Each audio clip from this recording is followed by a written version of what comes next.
ఓం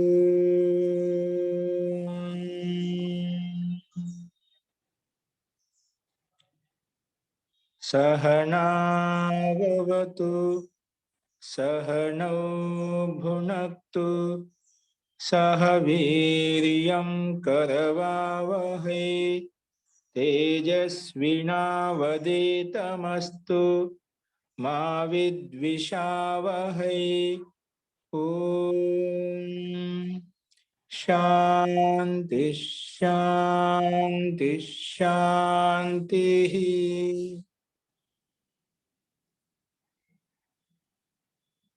సర్వేభ్యో నమః. అందరికీ నమస్కారం అండి.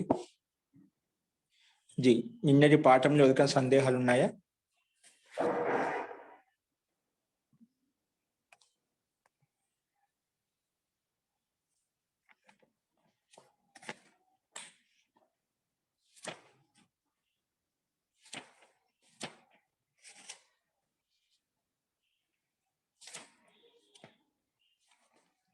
ఎవరికి ఏ సందేహాలు లేవా?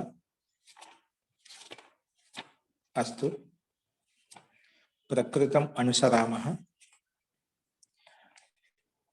మనము నిన్న కొన్ని సంస్కృత వాక్యాలకు తెలుగు ఆన్సర్ చెప్పుకున్నాము. ఇప్పుడు తెలుగు వాక్యాలకు సంస్కృతంలో చెప్పుకున్నాము. రాసుకోండి. 34వ అభ్యాసం.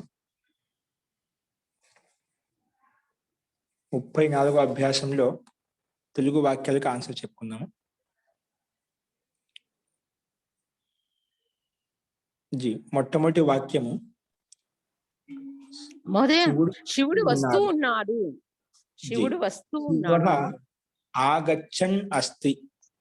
శివః ఆగచ్చన్ అస్తి. రెండో వాక్యం వాళ్ళిద్దరూ చదువుతూ ఉన్నారు. తౌ ఆగచ్చంతౌ తౌ పఠంతౌ స్తః. తౌ పఠంతౌ స్తః. నెక్స్ట్, వాళ్ళందరూ వ్రాస్తూ ఉన్నారు. తే లిఖంతః సంతి. తే లిఖంతః సంతి. మహోదయ క్షమ్యతాం, తే సర్వే అనలేదా అండి? ఏంటండి? వాళ్ళందరూ అన్నప్పుడు తే సర్వే అనే మాట వాడాలా? సర్వే అక్కర్లేదా? తే అంటే చాలా. తే అనగానే బహువచనం కాబట్టి అవసరం చేయండి. సర్వే చెప్పిన ఇబ్బంది, రెండు విశేషణాలు వస్తాయి. వాళ్ళందరూ అన్నప్పుడు తే అన్నప్పుడు అదే అర్థం వస్తుంది. తే సర్వే అని చెప్పినప్పుడు అదే అర్థం వస్తుంది. అస్తు మహోదయ. అనివార్యం కాదండి. సర్వే లిఖంతః సంతి అని చెప్పొచ్చు, లేదంటే డైరెక్ట్ గా. లేదంటే లిఖంతః సంతి అని చెప్పొచ్చు, ఎట్లా చెప్పినావు. ఎందుకంటే రెండు ప్రథమ విభక్తి బహువచనంలో ఉన్నాయి. ఒకటి సర్వశబ్దం, ఒకటి తత్శబ్దం, రెండు సర్వనామ శబ్దాలే. అస్తు. నెక్స్ట్ వాక్యం. నీవు నవ్వుతూ ఉన్నావు. త్వం హసన్ అసి. త్వం హసన్ అసి. అస్తి స్తః సంతి మధ్యం పురుషులో అసి వస్తుంది. త్వం హసన్ అసి. నెక్స్ట్, మీరందరూ కూడా నవ్వుతూ ఉన్నారు. యూయం హసంతః స్థ. యూయం అదే త్వం యువాం యూయం. యూయం వస్తుంది కదా. యూయం హసంతః స్థ. మధ్యం పురుషులో బహువచనం. యూయం హసంతః స్థ. నేను చూస్తూ ఉన్నాను. అహం పశ్యన్ అస్మి. అహం పశ్యన్ అస్మి. మనమందరము ఆడుతూ ఉన్నాము. వయం క్రీడంతః సంతి. లేదా వయం సర్వే క్రీడంతః సంతి. ముందు వాక్యం గురువు గారు, ఒక్క నిమిషం గ్యాప్ అయింది. ముందు వాక్యం.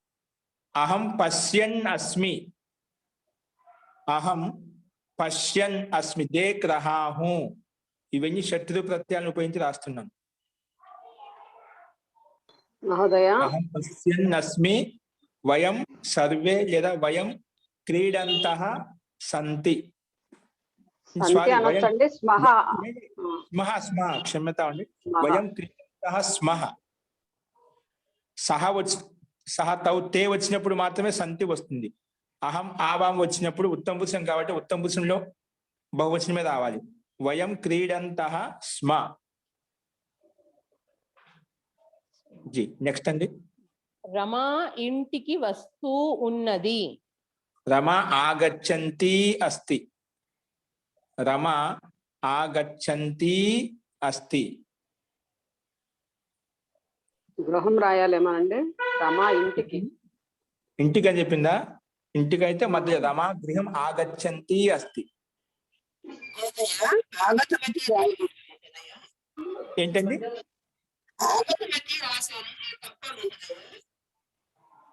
మీ వాయిస్ సరిగ్గా రాలేదండి.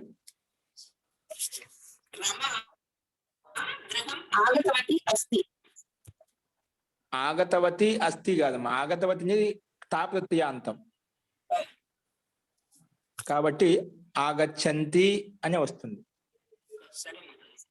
ఆగతవతి అనేది మీరు సప్తమి భక్తులు తీసుకునేది ఎక్కడ తీసుకున్నారు?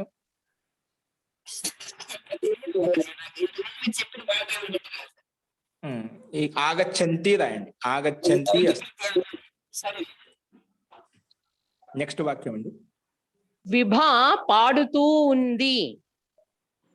విభా గాయంతి అస్తి. గాయంతి అస్తి. నెక్స్ట్. ఆకు కింద పడుతూ ఉంది. పత్రం పతత్ అస్తి. పత్రం పతత్ అస్తి. అన్నదానికి ఏంటండి? ఆకు క్రింద పడుతూ ఉంది. క్రింద అనేదానికి పతత్ అనగానే అదే పతత్ అనే శబ్దంలో క్రింద అనే అర్థం కూడా వచ్చేస్తుంది ఆటోమేటిక్ గా. ధాతు యొక్క అర్థంలో క్రింద అనే అర్థం కూడా దాగి ఉంది. పత్రం పతత్ అస్తి. రాముడు ఆలోచిస్తూ ఉండేవాడు. రామః చింతయన్ ఆసీత్. రామః చింతయన్ ఆసీత్.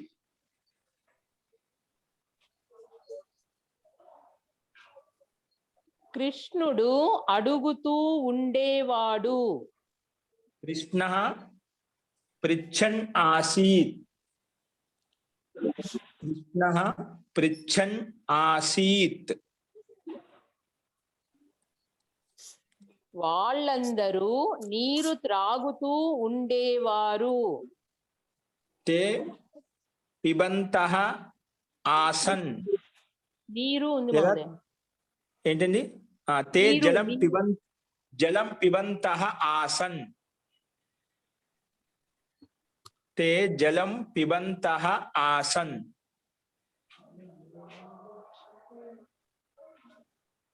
నీవు పుష్పాన్ని వాసన చూస్తూ ఉండేవాడివి. నీవు పుష్పాన్ని వాసన చూస్తూ ఉండేవాడివి. నీవు త్వం పుష్పం జిగ్రన్ ఆసీః. త్వం పుష్పం జిగ్రన్ ఆసీః. త్వం పుష్పం జిగ్రన్ ఆసీః. నేను పని చేస్తూ ఆసీత్ ఆస్తాం ఆసన్. మధ్యము ఏకవచనంలో ఆసీహి వస్తుందండి. ఆసీహి విసర్గం. జిగ్రన్ జిగ్రన్ జిగ్నన్. త్వం పుష్పం జిగ్రన్ ఆసీహి. నీవు పుష్పాన్ని వాసన అంటే జిగ్రన్ ఆసీహి చూస్తూ ఉన్నావు. ధన్యవాదాలు. వాసన చూస్తూ. నెక్స్ట్ వాక్యం అండి. మహోదయ. నేను నాగమణి గారు మ్యూట్ ఓపెన్ చేయండి. నేను పని చేస్తూ ఉండేవాణ్ణి. అహం కార్యం కుర్వన్ ఆసం. అహం కార్యం కుర్వన్ ఆసం. అహం కార్యం కుర్వన్ ఆసం. నెక్స్ట్ అండి.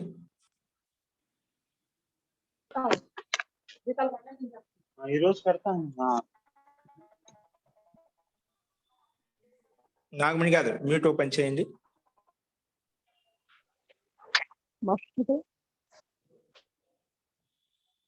నెక్స్ట్ వాక్యం చెప్పండి. మేమందరము నవ్వుతూ ఉండేవాళ్ళము.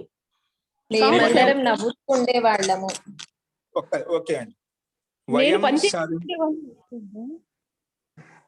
వయం సర్వే హసంతః ఆస్మ. వయం సర్వే హసంతః ఆస్మ. ఒక్క నిమిషం, ఆస్మ కాదండి, ఆసీత్ ఆసం ఆస్వ ఆస్మ. ఓకే అండి, ఆస్మ. వయం సర్వే హసంతః ఆస్మ. మహోదయ నేను పని చేస్తూ ఉండేవాడిని అంటే అహం కార్యం కుర్వన్ ఆసం. అహం కార్యం కుర్వన్ ఆసం. రాసినటువంటి బాలికను చూడు. ఇవి అన్ని విభక్తులు మామూలుగా మామూలు వాక్యాలు మహోదయ. ఇక్కడ నుంచి జీ జీ జీ.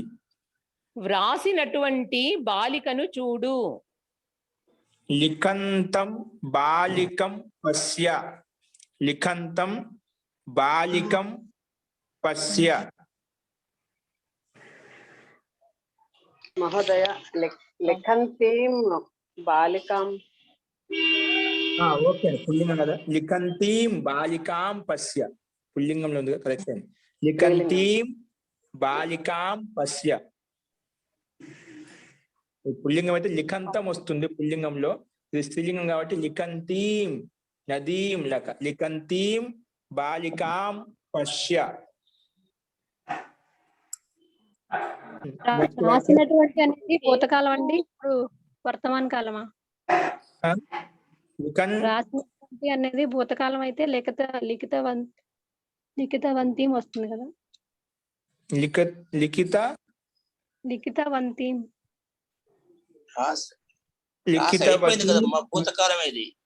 భూతకాలమా? అదే రాసినటువంటి అన్నారు కదా.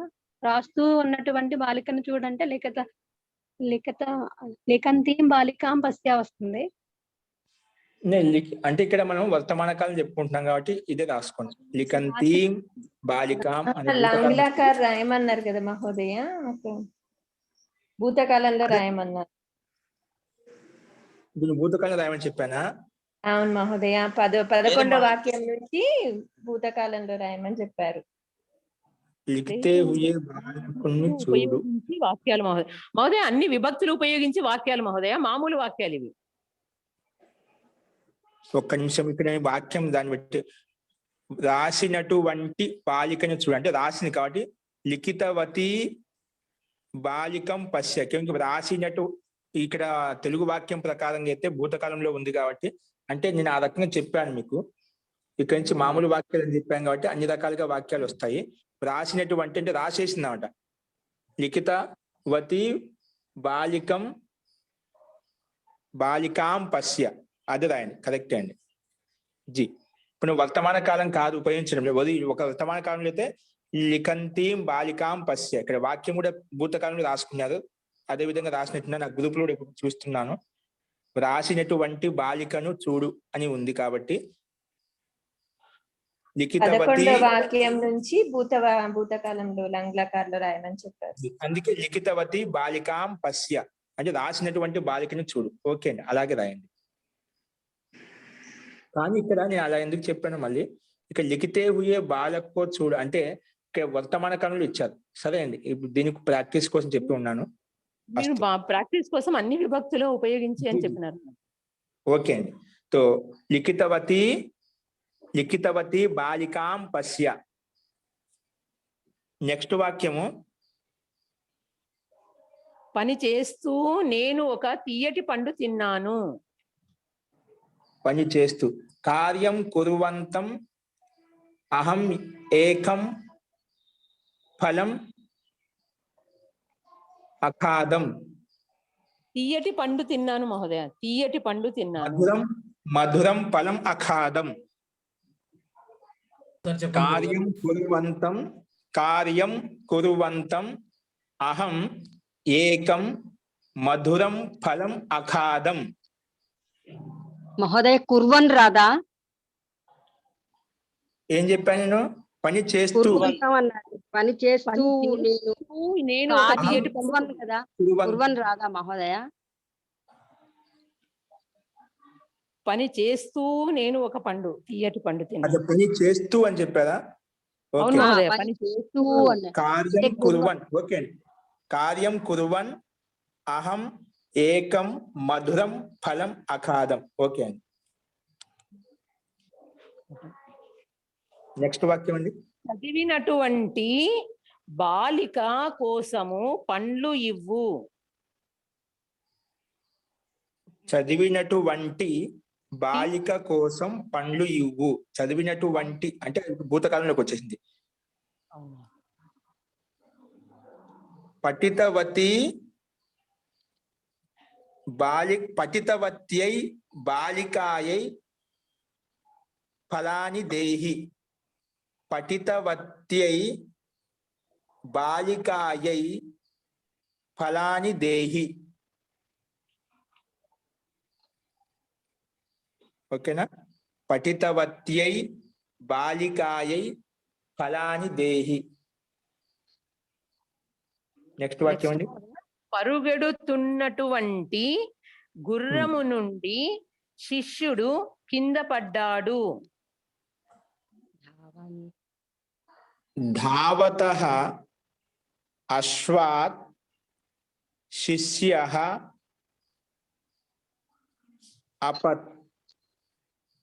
కింద పడ్డాడు. అపతత్. ధావతః అశ్వాత్ శిష్యః అపతత్. కింద పడ్డాడు. ధావతః అశ్వాత్ శిష్యః అపతత్. అస్తు. పాట పాడుతున్నటువంటి రమా యొక్క ముఖము చూడు. పాట పాడుచున్నటువంటి. గీతం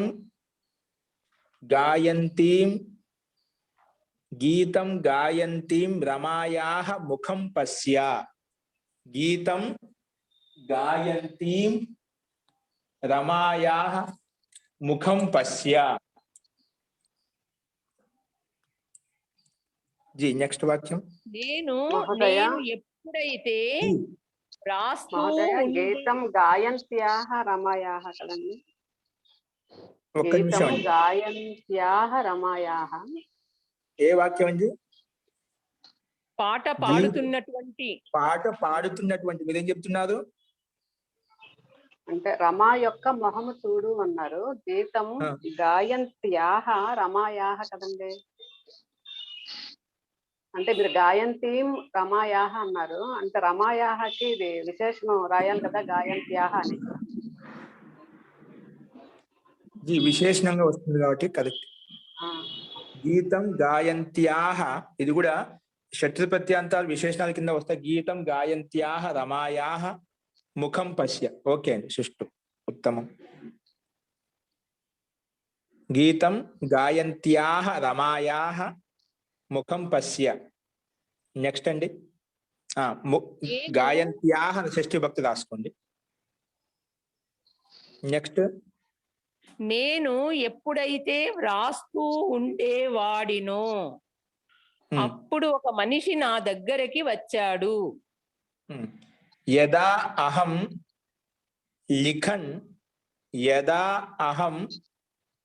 లిఖన్ ఆసం తదా ఏకః మనుష్యః మమ సమీపం ఆగతవాన్ లేదా ఆగచ్చత్.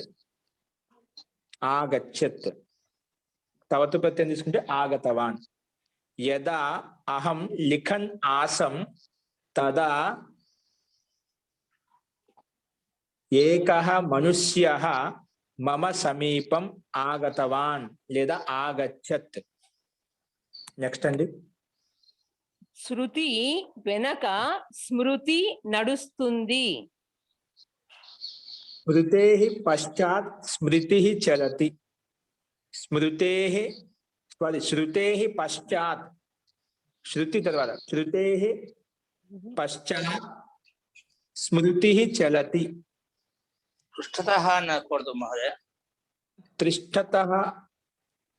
పృష్ఠతః అంటే అది వేరే అర్థంలోకి మారిపోతుందండి. ఇక్కడ చెప్పచ్చు పృష్ఠతః అంటే వెనక అని చెప్పి, కానీ వెనక అని అర్థం కాదు, ఇక్కడ పశ్చాత్ తర్వాత అని అర్థంలో. వెనక అంటే అది వేరే సందర్భాల్లో కూడా వెళ్ళిపోవచ్చు అన్నమాట. కానీ పశ్చాత్ శబ్దం పెట్టుకుంది. శృతేః అను స్మృతి అను శబ్దం చెప్పుకోవచ్చు. శృతేః అను, శృతేః అను శబ్దం పెట్టుకుంటే మళ్ళా ద్వితీయ భక్తి రావాలి. శృతిం అను స్మృతి చలతి అలా వస్తుంది. శృతిం అను స్మృతి చలతి, స్మృతి చలతి అలా ద్వితీయ భక్తిలోకి వస్తుంది. లేదంటే శృతేః పశ్చాత్ స్మృతి చలతి షష్ఠీ భక్తి పెట్టుకుంది. ఎవరు అడుగుతున్నారు ఎందుకు వస్తుంది మహోదయ ఇక్కడ?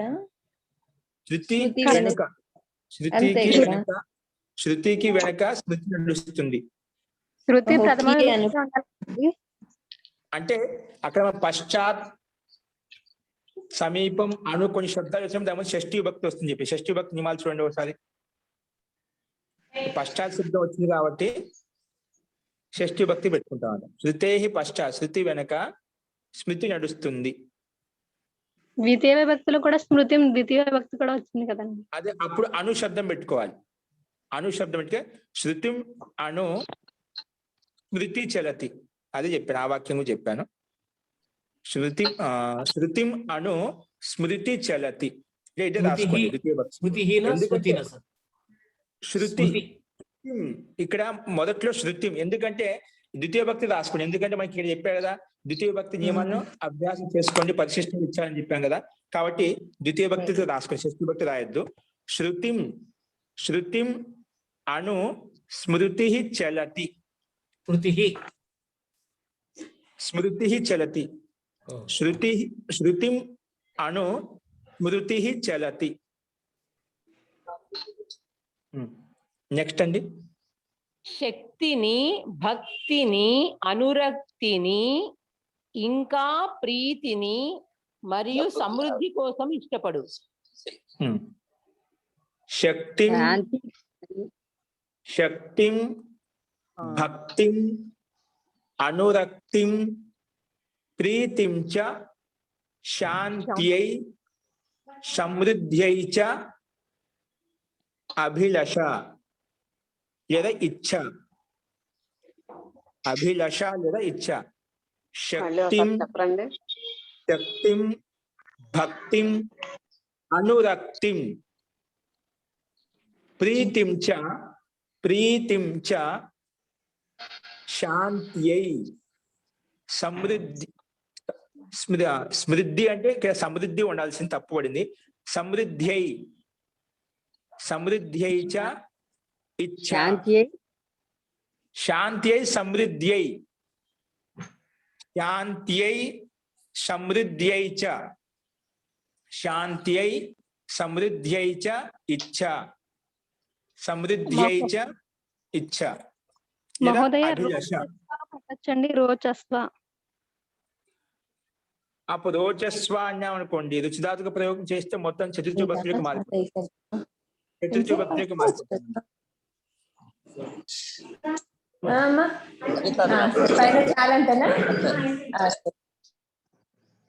జీ నెక్స్ట్ వాక్యం.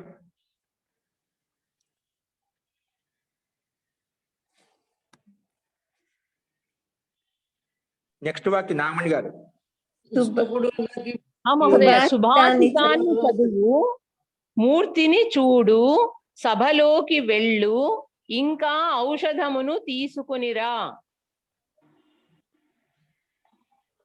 సూక్తిం పఠ లేదా సుభాషితం పఠ, మూర్తిం చ పశ్య, సభాయాం గచ్చ, ఔషధిం చ ఆనయ, ఔషధం చ ఆనయ, సూక్తిం పఠ,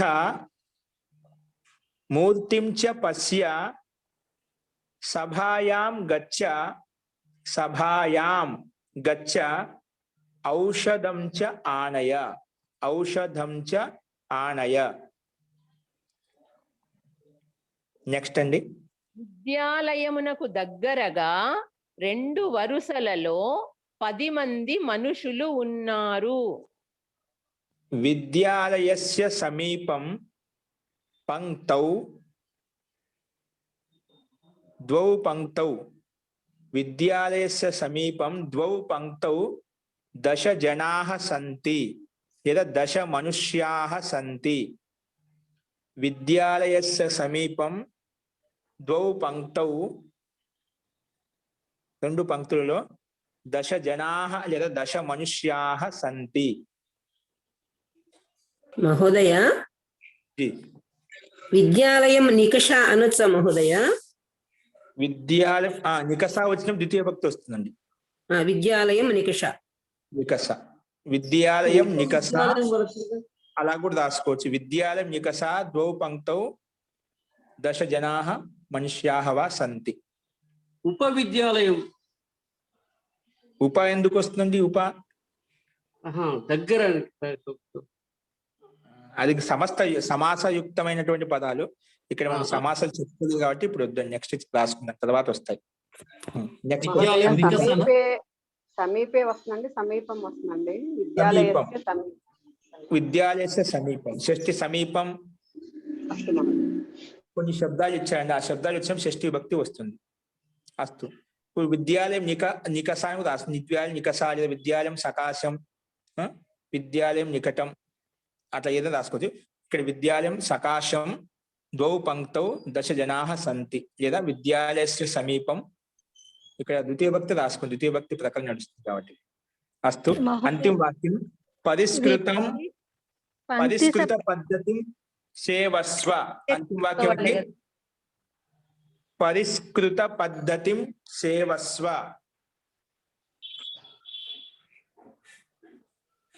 పరిష్కృతాం పద్ధతిం సేవస్వ. పరిష్కృతకి విశేషణం కాబట్టి, పద్ధతికి విశేషణం కాబట్టి పరిష్కృతాం పద్ధతిం సేవస్వ అలాగే.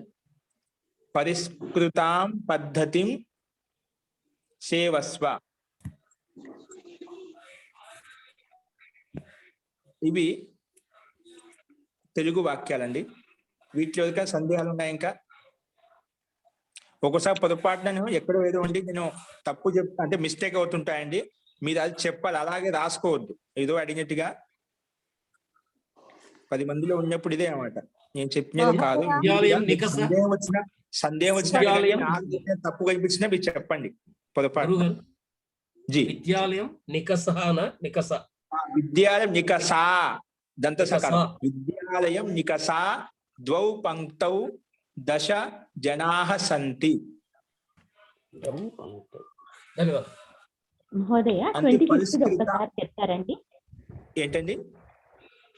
25th ఒక్కసారి చెప్తారా? సుభాషితం పఠ మూర్తిం చ పశ్య, దాని తర్వాత సభాయాం గచ్చ, సభాయాం గచ్చ, ఔషధం చ ఆనయ, ఔషధం చ ఆనయ. నెక్స్ట్ అశుద్ధ వాక్యాలు ఇచ్చాడు ఇక్కడ. అశుద్ధ వాక్యాలు శుద్ధ వాక్యాలు అన్ని అక్కడే ఉన్నాయి. గమనాన్ని తప్పించాడు, అశుద్ధం ఇచ్చాడు, దానికి గచ్చని వస్తుంది. తర్వాత పాన్ శబ్దం ఇచ్చాడు, పాన్ కాదు పిబన్ వస్తుంది. నెక్స్ట్ గ్రాన్ శబ్దం ఇచ్చాడు, గ్రాన్ కాదు జిగ్రన్ రాయాలి.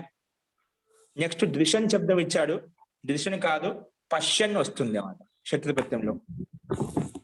గమన్కి గచ్చన్, పాన్కి పిబన్, గ్రాన్కి జిగ్రన్, ద్విషన్కి పశ్యన్. నెక్స్ట్ ద్వితీయ రెండో వాక్యంలో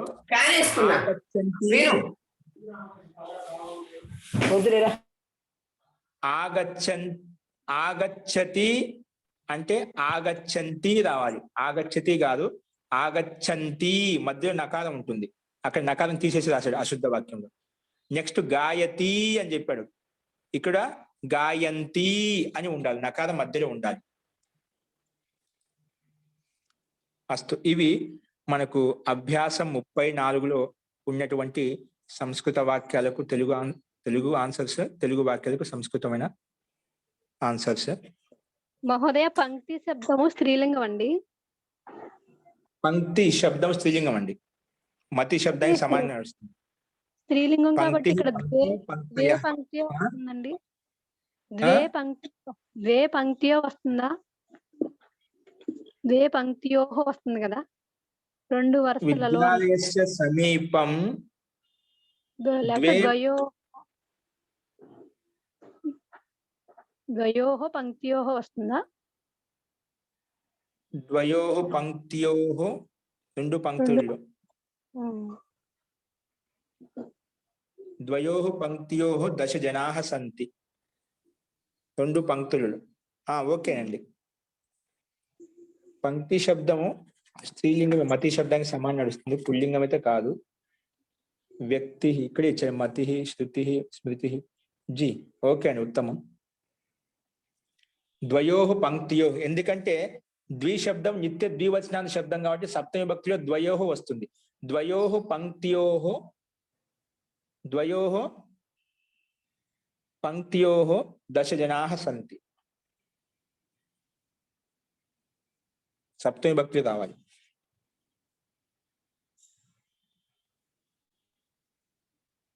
అస్తు. ఇంకెవరికైనా సందేహాలు ఉన్నాయండి? మహోదయ, ఇక్కడ 20ది పరిగెత్తుతున్న గుర్రము నుండి శిష్యుడు కింద పడ్డాడు అనేది ధావత అంటే అది పరిగెత్తేసిన భూతకాలం వస్తుంది. పరిగెత్తుతున్నా అంటే ధావన్ అని రాదా మహోదయ? ధావన్, ధావంతో, ధావంతః. ఆ వాక్యం చెప్పాము, తెలుగు వాక్యం చెప్పాము. పరిగెత్తుతున్న గుర్రము నుండి శిష్యుడు కింద తెలుగు పడ్డాడు. వాక్యం చెప్తున్నా, తెలుగు వాక్యం చెప్తున్నా, తెలుగు వాక్యం చెప్తే సంస్కృత వాక్యమా? పరుగెడుతున్నటువంటి ఉంది మహోదయ. పరిగెడుతున్నా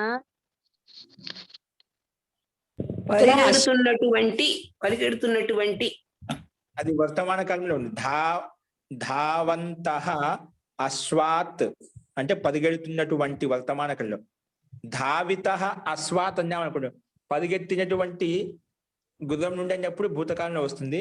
ఇప్పుడు వర్తమాన కాలంలో చెప్పుకుంటున్నా ధావంతః అశ్వాత్ ధావన్. ఒక్క నిమిషం అండి, ధావతః అనే వస్తుంది. గచ్చని శబ్దానికి వస్తుంది మహోదయ. భూతకాలంలో అయితే ధావితః వస్తుందండి. ఓకేనా? ఈ కాలం ఇది ధావత అనే వస్తుంది. 2 రోజులు తగ్గించి ఇచ్చేసి. అది మనం చెప్పినది కరెక్టే అండి. దాంట్లో అయిపోయిన అడగండి, 2 రోజులు తగ్గించి భూతకాలం కాదు. ఓకే అండి. ఇంకా ఎవరికైనా సందేహాలు ఉన్నాయా?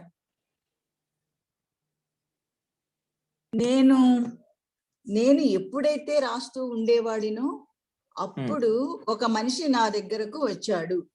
అది మనం సతి సప్తమిలో చెప్పొచ్చా అండి? లిఖతి సతి అని సప్తమి రాలేదు, మామూలుగా అయితే మనం వాక్యం చెప్పుకుంటున్నాం కదా, దాని గురించి మనం వచ్చిన చెప్పుకున్నాం. సతి సప్తమి, నిమిత్త సప్తమి ఇక్కడ మనకు విషయం కాదన్నమాట. ఓకేనా? సప్తమి భక్తిని ఉపయోగించాలి. మనం గచ్చని శబ్దానికి పుల్లింగంలో గచ్చతి అని చెప్తాము, అది సతి శబ్దమే అండి. నీకు అలా వచ్చేసిన మయి పఠతి సతి అని చెప్పి సతి శబ్దం వచ్చింది కదా, సతి శబ్దంలో ఉంది. వచ్చేసినప్పుడు మయి పఠతి సతి, నేను చదువుతూ ఉన్నప్పుడు అప్పుడు గురువుగారు వచ్చారని చెప్పి సతి సప్తమి అండి. అండి. నెక్స్ట్ 35వ అభ్యాసం మొదలు పెట్టుకోండి.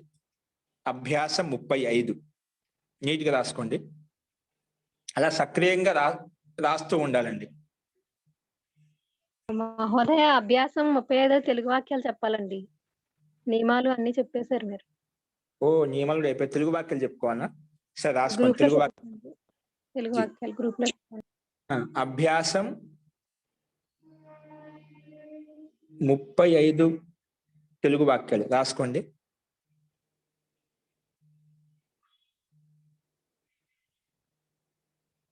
ఆ బాలకుడు ఒకసారి పాఠం చదివాడు.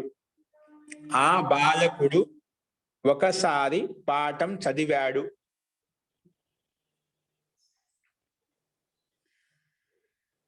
ఆ బాలకుడు ఒకసారి పాఠం చదివాడు. ఇక్కడ సామాన్య లకారాన్ని ఉపయోగించాలి.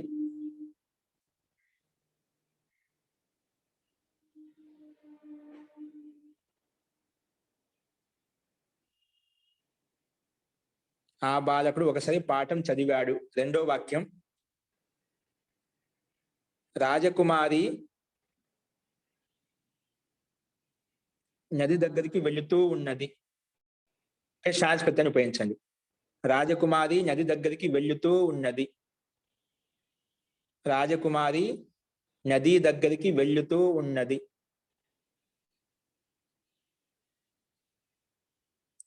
కమలిని కమలిని నెక్స్ట్ వాక్యం కమలిని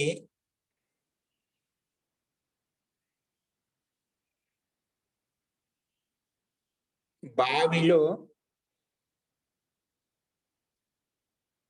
అత్యంత శోభాయమవుతున్నది. కమలిని బావిలో అత్యంత శోభాయమానమవుతున్నది లేదా అత్యంత శోభిస్తున్నది. శుభధాతును ఉపయోగించాలి. మనకి వెనక వైపు అక్కడ ఇచ్చాము చూసుకోండి. కమలిని బావిలో అంటే ఒకసారి ప్రతిబింబం చూసుకుంటుంటాం కదా నీళ్ళల్లో, ఆ నీటిలో బావిలో స్నానం చేస్తూ ఉండొచ్చు ఏ రకంగా.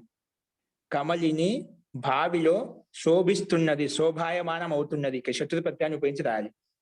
శోభాయమానం అవుతున్నది. నెక్స్ట్ రాణి స్నేహితురాలతోటి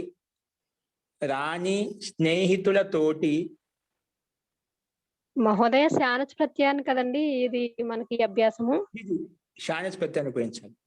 శోభాయమాన అస్తి జీ మహోదయ కమలిని బావిలో అత్యంత శోభాయమానం అవుతున్నది మహోదయ.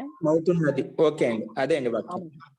నెక్స్ట్ మహోదయ జీ వాపి అంటే కోనేరు అని కూడా అర్థం వస్తుంది మహోదయ. వాపి అంటే బావి అండి, కువ్వ. వాపి కూపి అంటే బావి. కూపి వాపి వాపి అని కూడా వస్తుంది. కోనేరు కూడా తీసుకొస్తుంది. కొన్ని చోట్ల వచ్చే పర్యావరణ శబ్దాల కింద వస్తున్నాయేమో.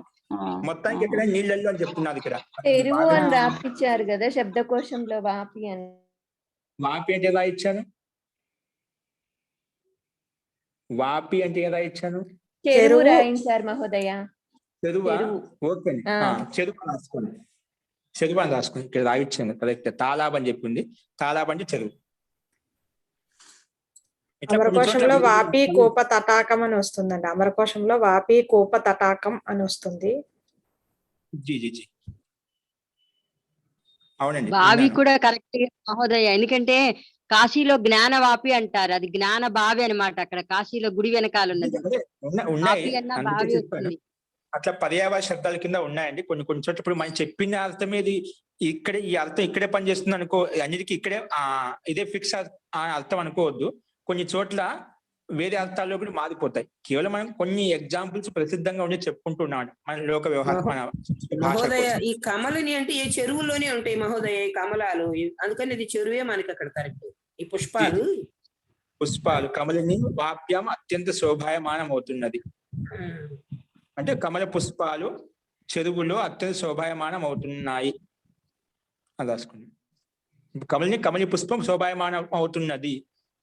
చాలా పుష్పాలు బహుశని పెట్టుకున్నా కూడా శోభానం అవుతున్నాయి. జీ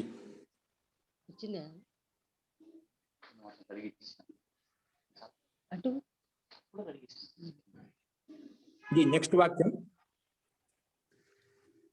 రాణి స్నేహితురాలతోటి గౌరీ మరియు సరస్వతికి వందన చేస్తూ ఉన్నారు. రాణి స్నేహితురాలతోటి ఏం చేస్తుంది? గౌరికి మరియు సరస్వతికి వందన చేస్తూ ఉన్నారు.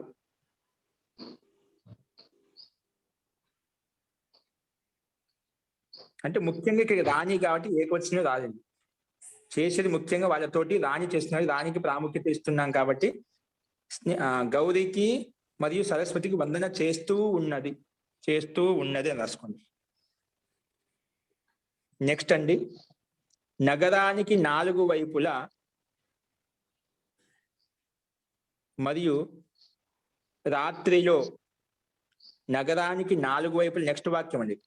నగరానికి 4 వైపులా మరియు రాత్రిలో ప్రాచి అంటే పూర్వము, పశ్చిమము, ఉత్తరము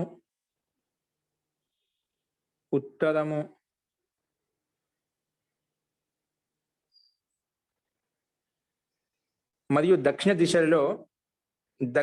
దిశలలో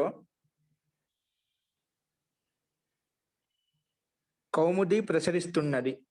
కౌముది అంటే ప్రకాశం, వెన్నెల, చందమామ యొక్క ప్రకాశం.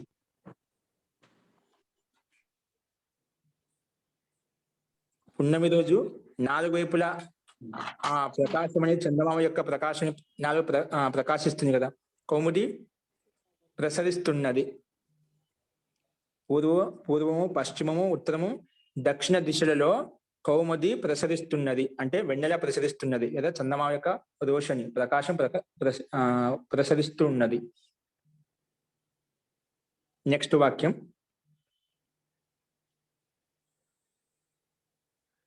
గౌరీ యొక్క వాక్ శివుడికి చాలా ఇష్టం. గౌరీ యొక్క వాక్ శివుడికి చాలా ఇష్టం. ఇక్కడ రుచుదాతును ఉపయోగించండి, బ్రాకెట్ లో రాసుకోండి కావాలంటే. గౌరీ యొక్క వాక్ శివుడికి చాలా ఇష్టం. నెక్స్ట్ అండి.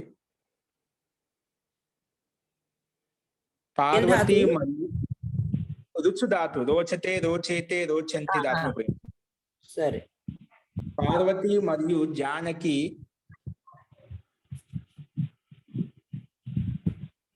భూమి మీద కూర్చొని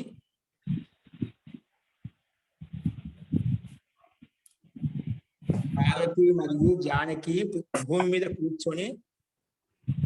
కూర్చొని అన్నప్పుడు ఇక్కడ శాస్పత్యాన్ని ఉపయోగించాలి. కూర్చొని అష్టాధ్యాయి చదువుతూ ఉన్నారు.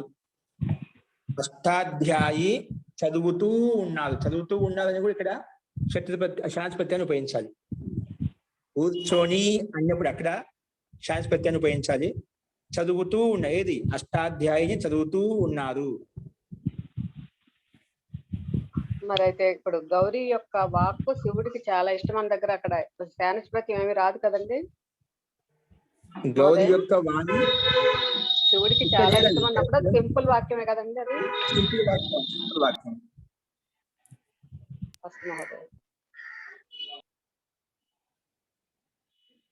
నెక్స్ట్ వాక్యం అండి.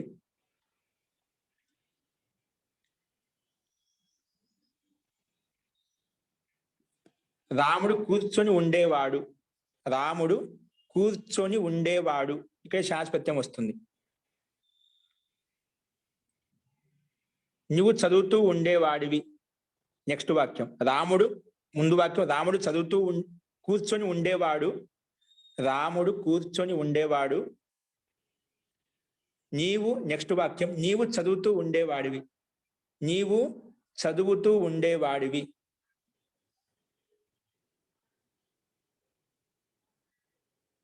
అతడు అడుగుతూ ఉండేవాడు. అతడు అడుగుతూ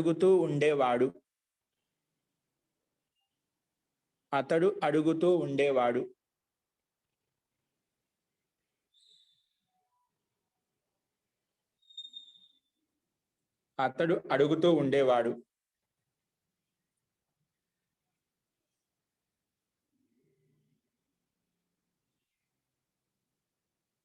నెక్స్ట్ వాక్యం.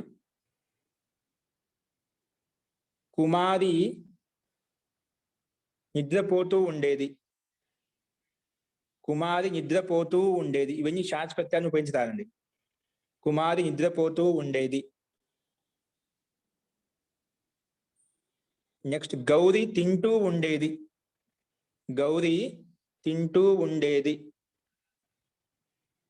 ఇక్కడ భుజధాతుని ఉపయోగించుతాయండి. భుజధాతుకి శాస్పత్యం తీసుకొస్తే ఎలా ఉంటుంది రూపం చూసుకోండి. గౌరీ తింటూ ఉండేది. నెక్స్ట్.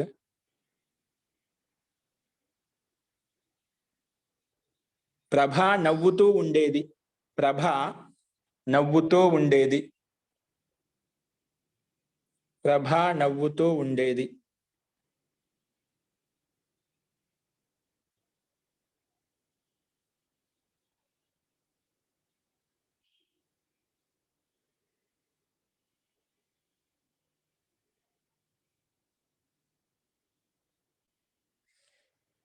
నెక్స్ట్ రాణి నవ్వుతున్న స్నేహితురాలిని, రాణి నవ్వుతున్న స్నేహితురాలిని లేదా నవ్వుతున్నటువంటి స్నేహితురాలిని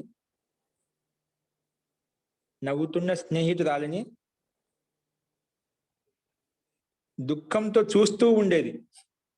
దుఃఖంతో చూస్తూ ఉండేది.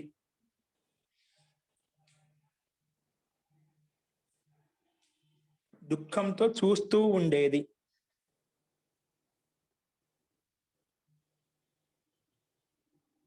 నెక్స్ట్ వాక్యం అండి. నేను ఎప్పుడైతే రాస్తూ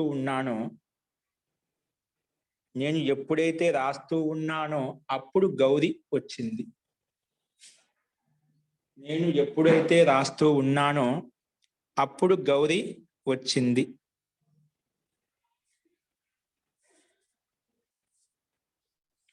నేను ఎప్పుడైతే రాస్తూ ఉన్నానో అప్పుడు గౌరీ వచ్చింది.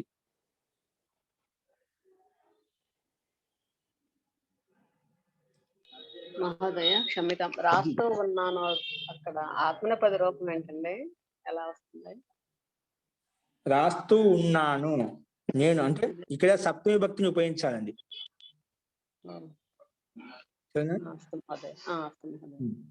మనం శత్రు ప్రత్యయాలు చెప్తున్నాం కదా, సమయ బోధక సూచన లాస్ట్ నియమం చెప్పిన నియమం 130లో షానస్ ప్రత్యాంత శబ్దం సప్తమి భక్తిలో ఉపయోగించినప్పుడు సమయ సూచక అర్థాన్ని బోధిస్తాయి. మయి పఠతి సతి అంటే నేను చదువుతూ ఉన్నప్పుడు, తర్వాత ఏదైనా మాత వచ్చింది, గురువు వచ్చారు, ఏదైనా రాసుకోవచ్చు, ఆ రకంగా రాయాలి వాక్యం. నెక్స్ట్ బాలకుడు ఎప్పుడైతే ఏడుస్తూ ఉండేవాడో అప్పుడు ఆ దాసి వచ్చింది. అప్పుడు ఆ దాసి వచ్చింది.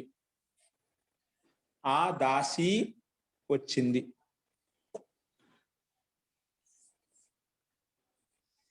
అప్పుడు ఆ దాసి వచ్చింది.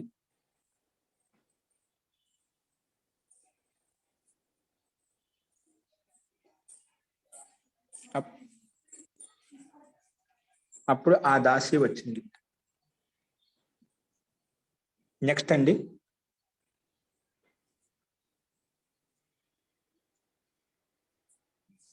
ఇక్కడ మన లకారాలను ఉపయోగించి రాయాలి. కుమారి ఆవు యొక్క పాలను పిండుతున్నది. కుమారి ఆవు యొక్క పాలను పిండుతున్నది. ఆవు యొక్క పాలను పిండుతున్నది. నెక్స్ట్ దాసి రాణితో ధనం అడుగుతూ ఉన్నది. దాసి రాణితో ధనం అడుగుతున్నది. దాసి రాణితో ధనం అడుగుతున్నది. అడుగుతూ ఉన్నదా అడుగుతున్నదివా? అడుగుతున్నది దాని ద్వికర్మక ధాతు. ఓకే.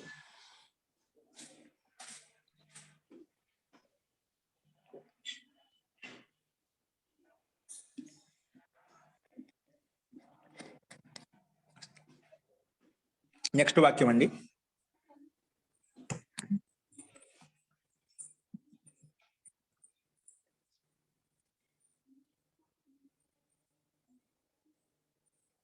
సరస్వతి పార్వతితో ప్రశ్నను అడుగుతున్నది. ఇక ద్వికర్మక ధాతులండి. పైదుడి దాసి ధనం అడుగుతున్న 2 కర్మలు ఉంటాయి. కాబట్టి 2 కర్మలు ఉపయోగించి షానస్ ప్రత్యయం కాదు, శత్రు ప్రత్యయం కాదు, సామాన్య కర్మలను ఉపయోగించి రాయండి. ద్వికర్మక ధాతులు విని. సరస్వతి పార్వతితో ప్రశ్నను అడుగుతున్నది. సరస్వతి పార్వతితో ప్రశ్నను అడుగుతున్నది. ఇక్కడ కర్మ ఒకటే ఉంది కదా, అడగడం అనేది ఒకటే కర్మ కదా, ద్వికర్మకం ఎలా అవుతుంది? పార్వతిలో కూడా కర్మ, పార్వతిలో ద్వితీయ భక్తి పెట్టుకోవాలి. పార్వతిలో కూడా ద్వితీయ భక్తి వస్తుంది. ఇక్కడ రాణిలో ద్వితీయ భక్తి, ధనంలో ద్వితీయ భక్తి వస్తుంది పై వాక్యం. అస్తు. పుత్రి మేక యొక్క తెలుగులో పార్వతిని అంటే సరిపోతుంది మహోదయ. పార్వతితో పార్వతిని. సరస్వతి పార్వతిని ప్రశ్న అడుగుతుందా? అట్లయితే మనకి ద్వితీయ భక్తి పార్వతి ప్రశ్న అదే వస్తుంది. అట్లా రాసుకో స్పష్టంగా ఉంటుంది. నీ నువ్వుల గురించి వచ్చిన మన ద్వితీయ భక్తి కాబట్టి సరస్వతి పార్వతిని ప్రశ్న అడుగుతుంది. సరస్వతి పార్వతిని ప్రశ్న అడుగుతున్నది. ధన్యవాదాలు. అదేవిధంగా పైన కూడా దాసి రాణిని ధనం అడుగుతున్నది.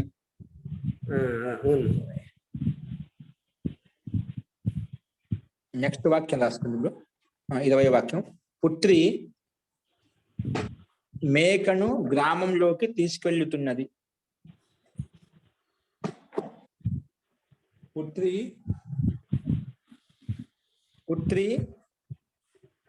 మేకను గ్రామంలోకి తీసుకెళ్తున్నది. పుత్రి మేకను గ్రామంలోకి తీసుకెళ్తున్నది. నెక్స్ట్ వాక్యం. ఇవిడ ద్వికర్మకు దాతులండి. ఇక్కడ కూడా 2 కర్మలు ఉన్నాయి. నెక్స్ట్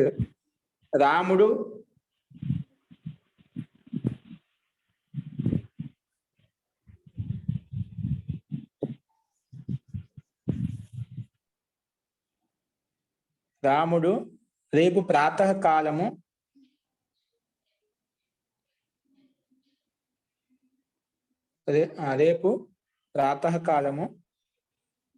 రాస్తూ ఉంటాడేమో. రాముడు రేపు ప్రాతకాలం రాస్తూ ఉంటాడేమో.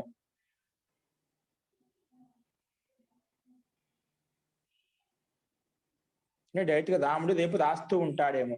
రాముడు రేపు రాస్తూ ఉంటాడేమో.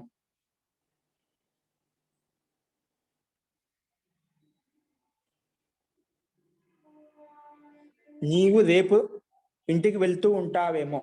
నీవు రేపు ఇంటికి వెళ్తూ ఉంటావేమో. ఇవి షాయస్ ప్రత్యయాన్ని ఉపయోగించి రాలండి 2 వాక్యాలు. నీవు రేపు ఇంటికి వెళ్తూ ఉంటావేమో.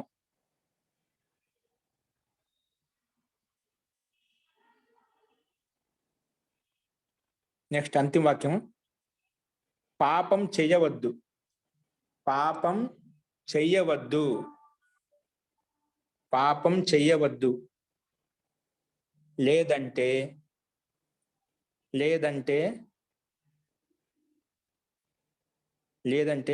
తరువాత ఏడుస్తావు. పాపం చేయవద్దు, లేదంటే తరువాత ఏడుస్తావు. ఎందుకంటే పాపం వలన దుఃఖం వస్తుంది. ఎందుకంటే పాపము వలన దుఃఖం వస్తుంది. పాపం చెయ్యవద్దు, లేదంటే తర్వాత ఏడుస్తావు. ఎందుకంటే పాపం వలన దుఃఖం వస్తుంది. ఇవి మన 35వ అభ్యాసంలో ఉండే తెలుగు వాక్యాలు. కింద అశుద్ధ వాక్యాలు ఇచ్చారు, అవి మీరే రాసుకుని వచ్చేసేయండి. అధీయతి ఇక తప్పిచ్చాడు. అదేవిధంగా శయంతి, భుంజతి, ఆసన్. తర్వాత 2వ వాక్యం మహిష్యాహ ధనం యాచతే. ఇక్కడ ఒకటే కదం ఇచ్చాడు, తప్పి చూపించాడు. నెక్స్ట్ 3వ వాక్యం దాసి అజాం గ్రామే నయన్ అస్తి. ఇక్కడ 3వ వాక్యంలో అశుద్ధ వాక్యం తప్పిచ్చాడు. మీరు PDF చూసి వాటి యొక్క శుద్ధ వాక్యాలు పక్కనే ఉన్నాయి. కేవలం శత్రు ప్రత్యాన రూపాలకు ఏ విధంగా రూపం ఉండాలి అవి తప్పు చూపించాడు. వాటి కరెక్ట్ ఆన్సర్ ఏందో అవి రాయండి. పక్కనే ఉన్నాయి, చూసుకొని మీకు కూడా ప్రాక్టీస్ అవుతుంది. అస్తు. ఇంకా ఎవరికైనా ఇప్పుడు సందేహాలు ఉన్నాయి ఇప్పుడు ఈ వాక్యాల్లో, ఈ పాఠంలో అభ్యాసం 35కి సంబంధించి?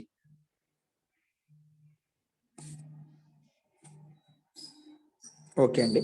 రేపు సంస్కృత వాక్యాలు కూడా రాసుకొని వచ్చేయండి. ఇంకా తెలుగు వాక్యాలకు కూడా ఆన్సర్స్ రాసుకొని రావడానికి ప్రయత్నించండి. నెక్స్ట్ రేపు అభ్యాసం 36 మొదలు పెట్టుకున్నాం. రేపు మీ అందరూ కూడా వాక్యాలు రాసుంటే ఆన్సర్ చెప్పుకున్నాం, లేదంటే 36వ అభ్యాసం మొదలు పెట్టుకున్నాం. అస్తు.